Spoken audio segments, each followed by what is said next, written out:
Hello and welcome back. Max Keiser believes that free markets are not in fact free or fair, but rigged, and that hedge and mutual funds are manipulated to benefit the rich and people who run them. In fact, even governments have a finger in the free market pie. So the victims of naked short selling are smaller companies, penny stock investors, the bulwark of capitalism as we know it. But the scams don't stop there.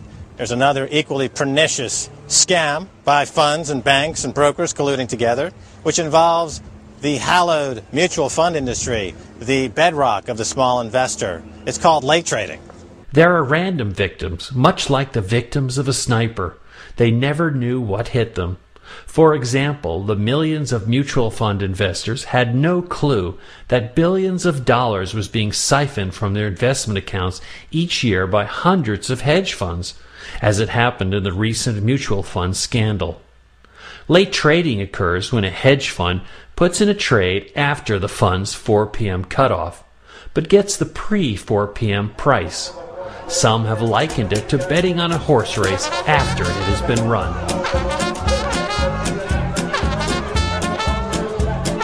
Now, I've just seen that horse win, so I'm going to late trade like a hedge fund manager on a horse that I just saw win. In fact, I'm not going to take any risk, unlike some of these other so-called investors. Of course, if this racetrack has any regulation or oversight, they won't let me get away with market distorting, price fixing, late trading. Yeah, hi, I'd like to place a bet on the race that just ran. I'm sorry, but the race is over. Exactly. I know these horses are starting to catch on.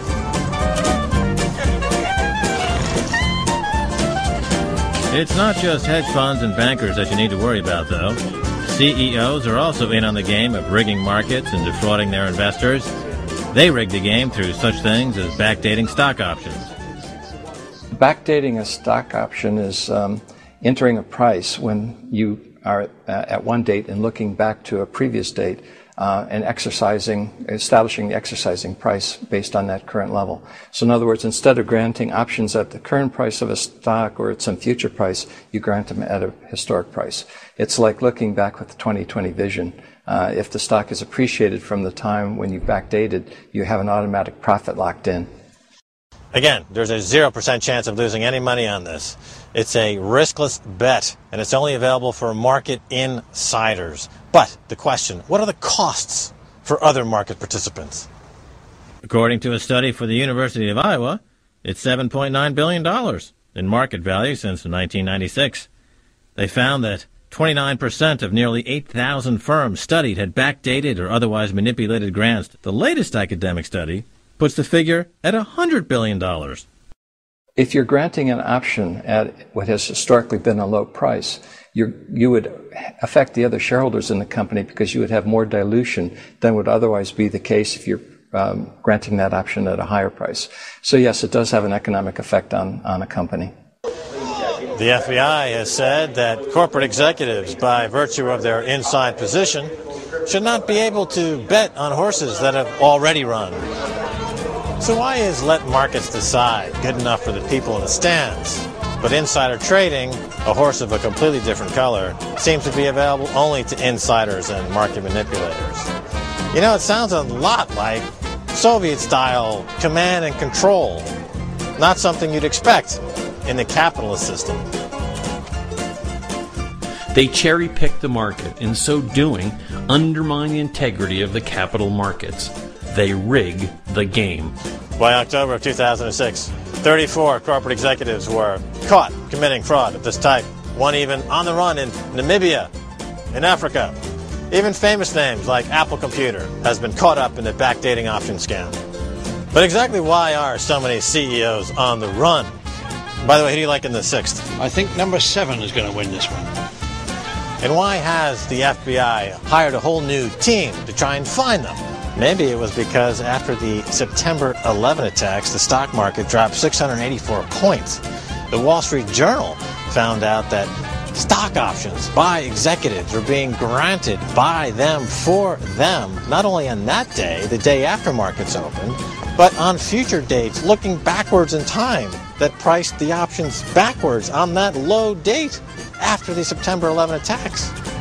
Well, perhaps the executives were showing their support for the markets, or maybe they were taking advantage of riskless, profit-guaranteed trading thanks to something called the Plunge Protection Team.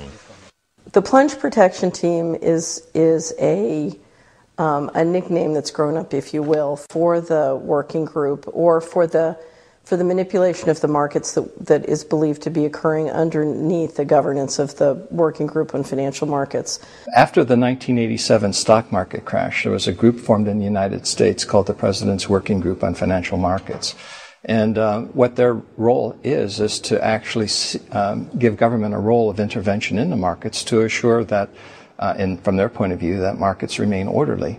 However, government intervention tends to be disorderly to the market rather than orderly, because the market needs to move any direction in order to satisfy the sellers and the buyers at any given moment in time. Government intervention tends to stop that and act in an unnatural way in terms of market intervention. Fair enough, right? I mean, nobody wants another Great Depression. And so what if the U.S. government steps in and tries to stop it by being the buyer of last resort? Then there was long-term capital management. The hedge fund of hedge funds, the Uber hedge fund, the hedge fund that couldn't fail. With over $1 trillion under management, advised by a sweet coterie of Nobel-winning economists and financial geniuses. But their bets went wrong. Long-term capital management did fail. And under President Clinton, the federal government used taxpayer dollars to bail out private investors. 60 years earlier, such collusion between banks and government and the private sector would be called fascism. Nice, Jim. Thank you. It was fantastic. Yeah, really. I could do that every morning. Yeah. Thank you, sir. Good day. Okay. Very nice. Companies should be allowed to fail. Failure is a part of the market process. You know, some companies succeed, some companies don't. When a company is not allowed to fail, that's actually disruptive to the market process. We've recently had a stock market rally, and the leader of the stock market rally has been General Motors. Now, this is interesting because General Motors has no profits. It's doing terribly, which everybody who drives a car knows why. And so the question has been, how can a company that's making no money, lead a stock market rally? And the speculation has been that the Plunge Protection Team is supporting General Motors. And just as an investment banker, I can't come up with a hypothesis on why General Motors stock would be up other than there's intervention. But of course, always the mystery is why.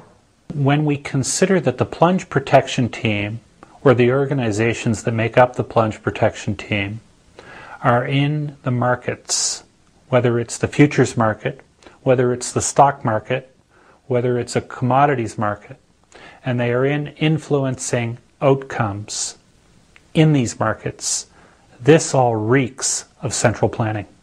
The Soviet Union fell because of central planning. You can't expect bureaucrats to know better than the market itself. And what we're doing in the States, whenever there is central planning, it is disruptive. One could argue that the Soviet Union was a command economy controlled by bureaucrats. In the United States, we have a command monetary system controlled by bureaucrats at the Federal Reserve. It probably won't end up in a positive way. There are going to be problems as a consequence. I suspect that we're watching a market where the players who have inside information, because they are, trading on behalf of the Plunge Protection Team, and they own the central bank. I mean, you're looking at the firms who are members of the New York Fed and own the lead central bank, and so create the currency. So they have incredible inside information, and I suspect that they're using that information to make a lot of money in the markets, both legally and probably illegally. As to whether we operate in free markets today, I think the evidence clearly suggests that markets are manipulated, markets are not free, markets are not fair. Powerful interests want the SEC to stay just the way it is, or better yet, to become even weaker. Those interests are not just the hedge funds. They include the financial industries that are receiving tens of billions of dollars